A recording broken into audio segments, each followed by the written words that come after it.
एक गांव में बंसी नाम का कंजूस व्यक्ति अपने परिवार के साथ रहता था। आज बंसी जैसे ही सोकर उठा तो उसकी नाक में चाय की सुगंध टकराई। अरे वाह, सुगंध तो बड़ी अच्छी उठ रही है, लेकिन समस्या ये है कि ये सुगंध मेरे ही घर से उठ रही है। इसका मतलब कहीं कोई चाय तो नहीं बना रहा। बंसी दौड़ते हुए रसोई की तरफ भागा। रसोई में उसका नौकर भोंदू चाय बना रहा था। तेरा सत्यानाश चाय भोंदू है, तुझे जरा सी भी शर्म नहीं आई? मैंने ऐसा कौन सा गुनाह कर दिया मालिक? ये पूछ, तूने क्या नहीं किया? अभी पिछले महीने ही तो चाय बनाई थी।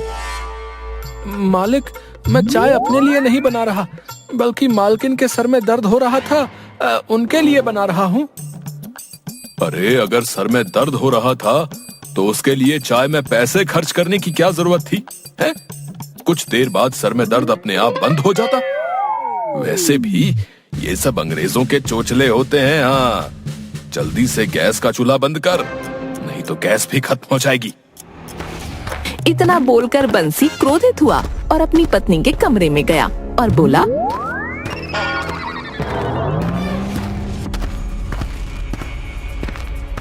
क्या तुमने ही भोंदू से चाय बनवाई थी? हैं?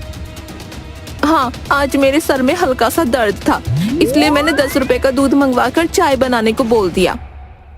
अरे तुम्हारा दिमाग तो खराब नहीं है? 10 रुपए का दूध? अरे इतने पैसों में तो दोपहर के आलू आ जाते। हाँ, जो कि भोजन के रूप में 3 दिन घर में चलते। अरे रे रे रे। 3 दिन क्यों चलते? 10 रुपए के आलू महीने भर चलते। पता नहीं कौन सा ऐसा मनहूस दिन था जब मेरा ब्याह तुम्हारे जैसे कंजूस मक्खी चूस आदमी के साथ हुआ। अरे बाप की कमाई हुई दौलत कहाँ ले जाओगे? मर जाओगे किसी दिन, सब यहीं रखा रह जाएगा। वाह वाह वाह वाह। पहले के जमाने में पत्नियां अपने पति की लंबी उम्र के लिए व्रत रखती थी, और आजकल की पत्नियों को देखो, पति के मुंह पर ही बोल रही है कि मर जाओगे। अरे ये बोलते हुए तुम्हारी जुबान नहीं जली है? वैसे अच्छा ही हुआ तुम्हारी जुबान नहीं जली, वरना उसके इलाज में भी मेरे ही पैसे खर्च हो जाते। तुमसे तो बात करना ही बेकार है। 1 महीने बाद चाय की तलब लग रही थी, तुमने उस पर भी घर में हंगामा कर दिया। इतना बोलकर बंसी की पत्नी क्रोधित होते हुए घर से बाहर चली गई।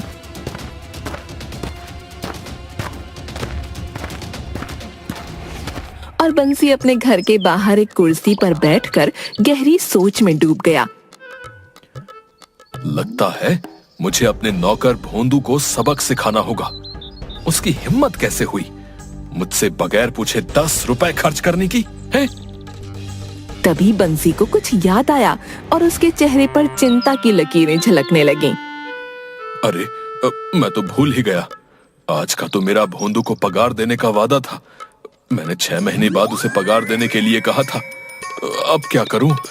अगर पगार दूंगा तो मुझे जिंदगी भर नींद नहीं आएगी, और अगर नहीं दूंगा तो ये भोंदू मेरा जीना हराम कर देगा। लेकिन कोई बात नहीं, मेरा नाम भी बंसी है, आने दो उसको। वैसे भी मुझे अब इस घर में कुछ नियम बनाने होंगे, नहीं तो ये सारे लोग मिलकर मेरे पैसों का सत्यानाश कर देंगे। कुछ देर बाद भोंदू बंसी के पास आकर खड़ा हो गया। मालिक, आज मुझे पगार दे दीजिए, मुझे गांव जाना है। पगार? कैसी पगार? मालिक, 6 महीने पहले आपने ही तो कहा था कि आज से तुझे पगार 6 महीने के बाद मिला करेगी। मैंने पूरे 6 महीने तक आपसे कुछ भी नहीं मांगा। और जो पिछले 6 महीने से मेरा राशन खा खा कर मोटा हो गया है, उसका हिसाब कौन करेगा? तेरा बाप? देखिए मालिक, आपका हिसाब किताब मेरे साथ है, कृपया करके मेरे पिता का नाम मत लीजिए। बोल तो ऐसे रहा है जैसे पता नहीं तेरे पिता किसी गांव के कितने बड़े जमींदार हैं। तूने 6 महीने में जितने भी पैसे मेरे उड़ाए हैं, उन सब का हिसाब मेरे पास है। अगर मैं वो हिसाब तुझे गिना दूं ना, तो मेरे उल्टे तेरी तरफ से पैसे निकलेंगे। हाँ, जा यहां से, अभी कोई पगार वगार नहीं मिलने वाली। चल, ये तो अन्याय है। एक तो आपके घर में कुत्ते की तरह दिन रात गुलामी करो, ऊपर से एक टाइम का भोजन, और भोजन में क्या, कभी प्याज और रोटी, और कभी कभी तो वो भी नहीं। अरे तुझे क्या लगता है प्याज सस्ती आती है, हैं? वो जमाने लद गए जब प्याज सस्ती आती थी। आज के जमाने में प्याज के ऊपर सरकार ने कितना टैक्स लगा रखा है पता भी है तुझे कुछ? और आटा, जब मैं छोटा था तब आटा 1 रुपए किलो आया करता था, और आज आटे के भाव आसमान छूने लगे हैं। भोंदू समझ गया कि बंसी उसकी पगार नहीं देने वाला। वो क्रोधित होते हुए वहां से चला गया।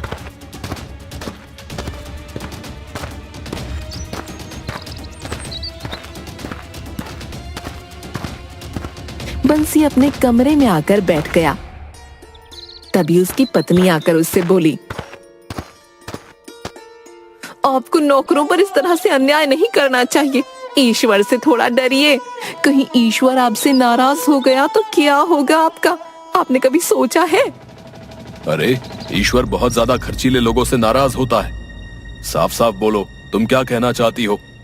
आपको भोंदू को पगार दे देनी चाहिए। वो बेचारा गरीब है, सोचिए तो कितना मजबूर होगा कि वो तुम्हारे जैसे कंजूस मक्खी चूस सेठ के यहाँ नौकरी कर रहा है, जो कंजूसी में 6-6 महीने नहाता भी नहीं, ये सोच के कि कहीं पानी खर्च हो जाएगा।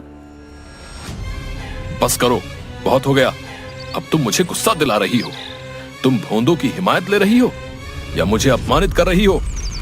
अरे अपमानित तो उसे किया जाता है ना जिसका कोई सम्मान हो। सम्मान तो तुम्हारे पिता का था, तुम्हारा नहीं।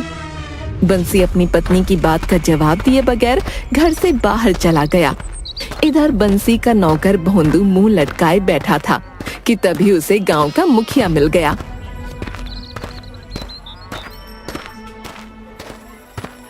अब क्या बात है भोंदू, मुंह लटका कर क्यों बैठे हुए हो भाई?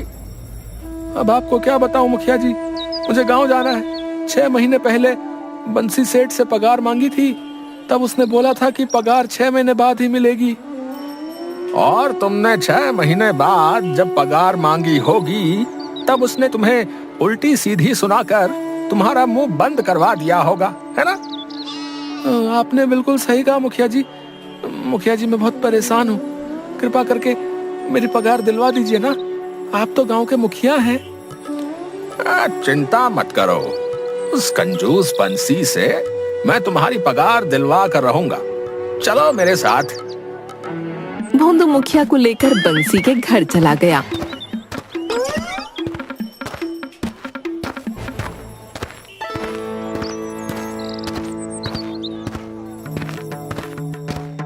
मुखिया बंसी के घर पर कदम रखने ही वाला था कि तभी बंसी बोला, अपने कदम बाहर ही रख लो मुखिया जी।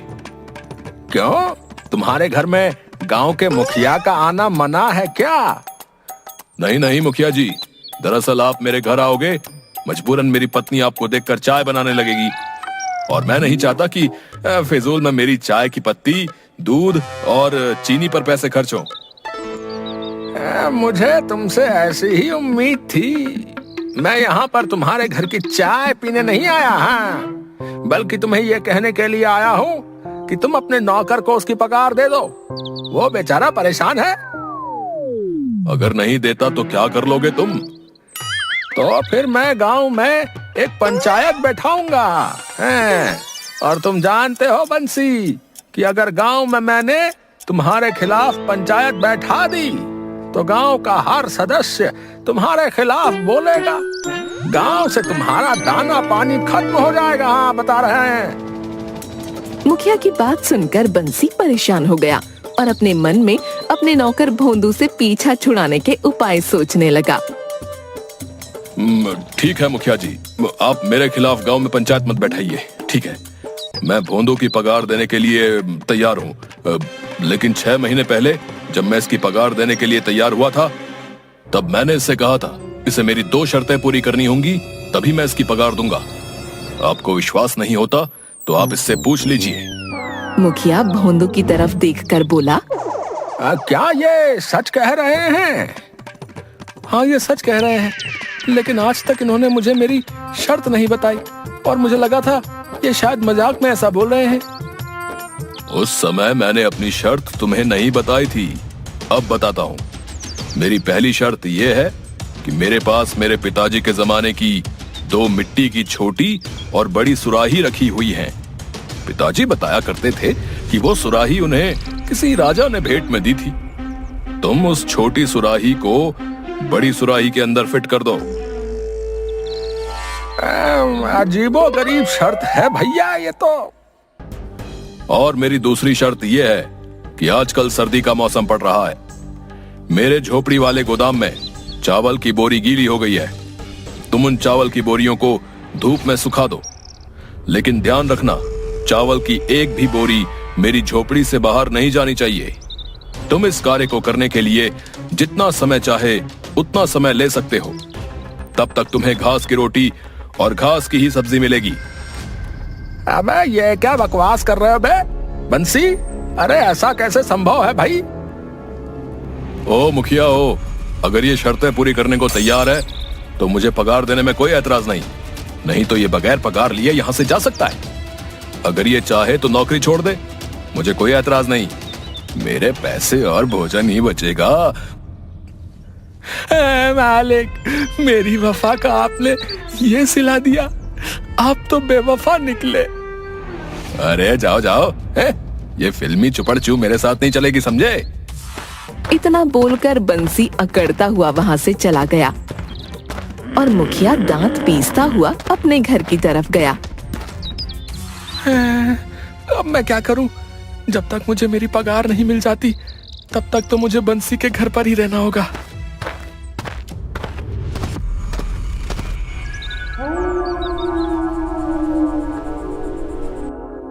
उस दिन के बाद भोंदू के प्रति बंसी की कंजूसी और ज्यादा बढ़ गई।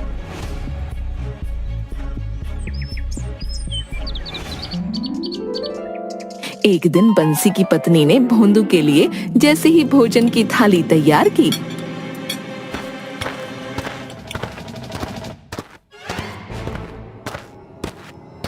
अरे ये क्या कर रही हो तुम?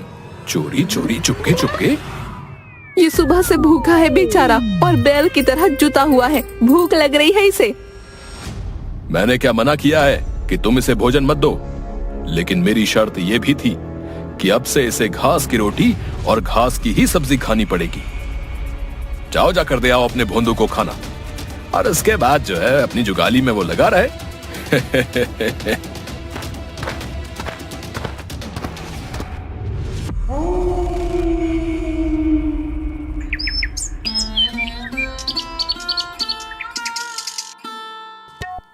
भोंदू, अरे भोंदू, अरे कहाँ मर गया रे तू भोंदू? आया मालिक।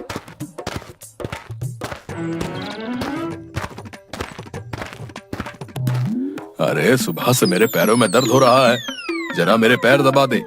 और सुन, ज्यादा जोर से मत दबाना, कहीं हड्डी वगैरह में चोट आ गई तो फिजूल में दवाई के पैसे खर्च करने पड़ जाएंगे, समझा? भोंदू बंसी के पैर दबाने लगा। पैर दबाते हुए बाहर आंगन में बंसी की आंख लग गई। तभी गेट से दूर उसको 2 बच्चे मिट्टी में खेलते नजर आए। उनमें से एक बच्चा बोतल में मिट्टी भर रहा था। तभी पीछे से बंसी की पत्नी, भोंदू कुछ समझा तू? मालकिन, बच्चे बहुत खुश हैं खेलते हुए, अच्छे लग रहे हैं। तू सच में भोंदू का भोंदू ही रहेगा। और उसके कान में उसे कुछ समझाती है, जिसे सुनकर भोंदू के चेहरे पर मुस्कान आ जाती है। अरे ये बात तो मैंने सोची ही नहीं। मैं तो मालिक की शर्तों को आसानी से पूरी कर सकता हूँ। ये क्या बड़बड़ा रहा है रे तू भोंदू? मालिक, आपकी पहली शर्त ये थी ना कि आपके पास आपके पिताजी की एक छोटी और एक बड़ी सुराही रखी हुई है। छोटे साइज की सुराही को बड़े साइज की सुराही में फिट करना है ना? यही थी ना? हाँ यही थी शर्त। तो क्या तुम इसे पूरा कर सकते हो क्या? हाँ मालिक, ये शर्त तो मैं बड़ी आसानी से पूरी कर सकता हूँ। मेरे दिमाग में अभी अभी विचार आया है।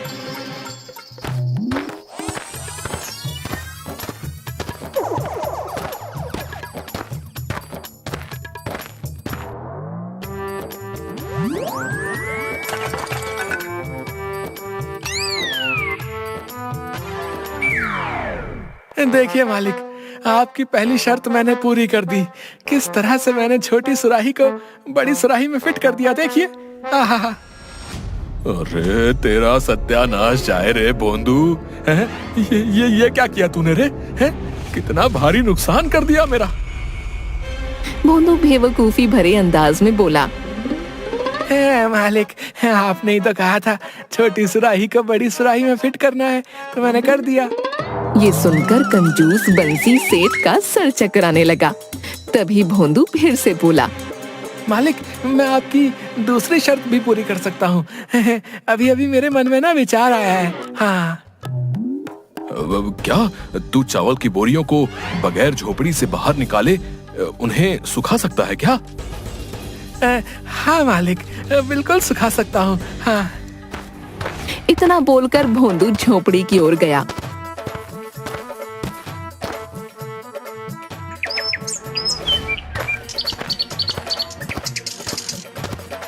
और उसने एक बड़ी कुल्हाड़ी उठा ली।